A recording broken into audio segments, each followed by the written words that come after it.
berapa unit dikirim dari Jadi malam ini kita mengerahkan hampir sekitar 16 unit ya, dengan 2 unit robotik.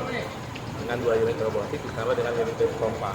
Kemudian bergabung dengan Bogor dan Bekasi. Bogor dan Bekasi sekitar 8 unit jadi penambahan. Nah, strategi hari ini, malam ini kita lakukan dengan ada beberapa gudang-gudang yang memang masih terkonsentrasi di TKP yang fokus pada saat kebakaran, dan ada beberapa gudang-gudang yang tidak terdampak. Tapi kita antisipasi untuk pendinginan yang tidak terdampak. Kalau yang terdampak kita fokus, nanti kita mainkan robotik. 2 robotik kita fokus di sana. Nah, kita mengerahkan hampir sebanyak sekitar 60 orang personel. berapa gudang yang memang terdampak dan berapa gudang yang memang untuk dimasukkan 2 robot itu? Nah, kalau gudangnya berapa, ini kita baru mau masuk ke dalam. Saya juga belum tahu kondisi gudangnya seperti apa. Tapi ada satu lokasi yang ledakannya, di situlah titik ledakan yang sedang kita konsentrasikan. Kalau yang lain tidak ada terdampak, tidak ada terdampak panas, hanya pendinginan aja. Jangan sampai merambat ke gudang-gudang yang lain.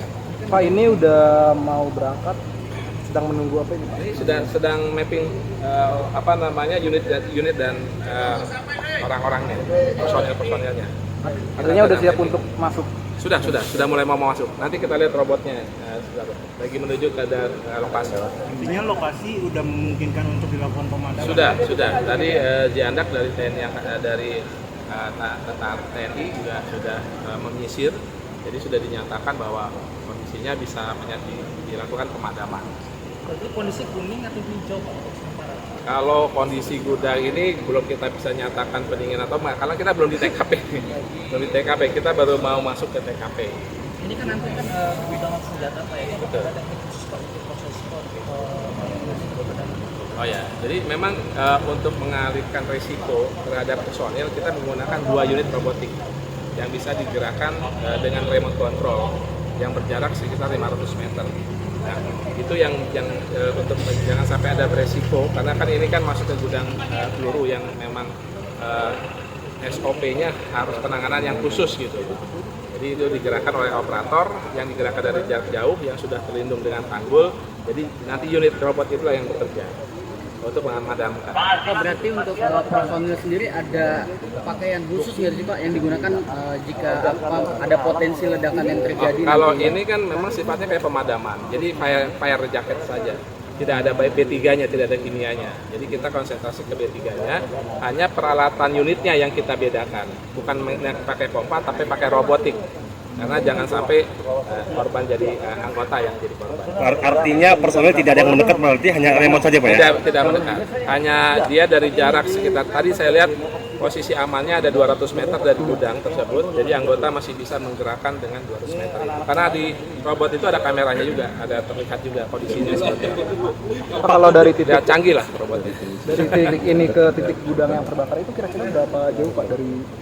Kalau dilihat dari lokasi 100 meter antara lokasi, tapi kan setiap gudang sudah ada bumper zone-nya. Sudah ada di tanggul-tanggul, ada pelindungnya.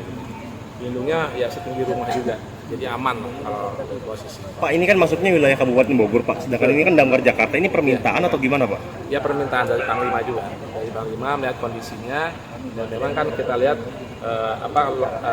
medan tempurnya memang beda lah gitu, ada kekhususan. Maka kebetulan di DKI Jakarta punya yang memang unit robotik yang penanganan yang apabila orang tidak bisa menjangkau, maka robot itu yang bekerja.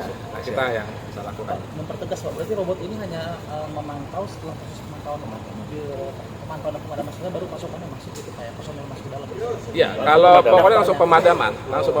Kita kan ada thermal juga di robot itu ada thermal. Kalau thermal itu melihat membaca lokasi itu masih ada titik api atau tidak. Nah, titik panasnya masih ada enggak? Kalau nggak ada, berarti kita ada keterangan, ya berarti sudah aman. Nah, nanti kalau udah aman, baru kita lakukan memastikan masuk ke dalam personil yang bisa masuk. Siap. Ada lagi teman-teman? Siap. Terima kasih Pak Kadis. Tambah lagi satu, mungkin cairannya kita pakai cairan foam yang khusus, bukan cairan biasa aja. Dari penyisiran Jihandak nggak ada korban ya Pak ya? Nggak ada Nggak ada. Tapi tadi sudah disisir oleh Cihandak, makanya kita bisa melakukan. Tadi menunggu itu sebenarnya. Kenapa agak lama? Karena mereka juga harus memastikan kondisi aman, baru kita bisa masuk ke dalam. APD khusus karena ini informasinya kan ada mungkin cairan kimia yang bocor ke sebenarnya apakah ada APD khusus yang digunakan khusus? Nggak, kalau informasi nggak ada cairan kimia, karena dia hanya potensi ledakan-ledakan aja. Jadi memang titik apinya, tapi anggota tidak masuk ke dalam. Tadi yang saya bilang, kita mengurangi resikonya dengan cara menggunakan peralatan khusus, yaitu robotik. Kalau pakaian khususnya fire jacket, tetap fire jacket. Tapi ini sekarang udah mulai pemadaman ke titik itu. Ini lagi disusun strateginya. Unit lagi masuk ke dalam, Oh, lu udah mulai masuk? Nanti lu udah masuk, nanti bisa diambil fotonya, kameranya seperti apa. Api di dalam udah padam. Masih ada titik. Kalau dari termalnya kita lihat tadi masih ada titik-titik apinya.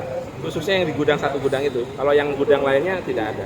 Cuman kan jangan sampai, karena tetap juga meyakinkan jangan sampai itu terjadi perambatan lagi. Maka semuanya secara simultan kita lakukan pendinginan pemadaman.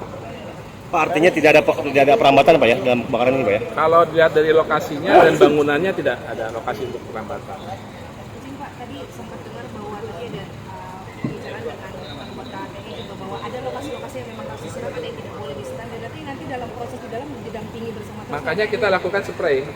Posisinya bukan pemadaman air gitu, tapi melakukan spray. Kita spray. Nah, jadi kita buat kayak butiran kecil halus gitu. Ini mobil dan karen itu? Semuanya tadi ada sekitar kita 16 unit, dari Bogor sama Bekasi ada 8 unit. 16 unit itu termasuk robot 2. Yang lain mobil pompa dan suplai air buat ke robot. Kalau ke lokasi kita siapkan 2 robotiknya dulu. Jadi ke depan dia 2 robotik. Setelah masuk ke TKP, baru nanti unit-unit yang lain pendinginan di lokasi-lokasi sekitarnya. 16 unit Semuanya bekerja, semua bekerja. Karena kan sampai dengan sumber air terus kita bikin rangkaian. Oke, Makasih ya Pak. Terima kasih sama-sama.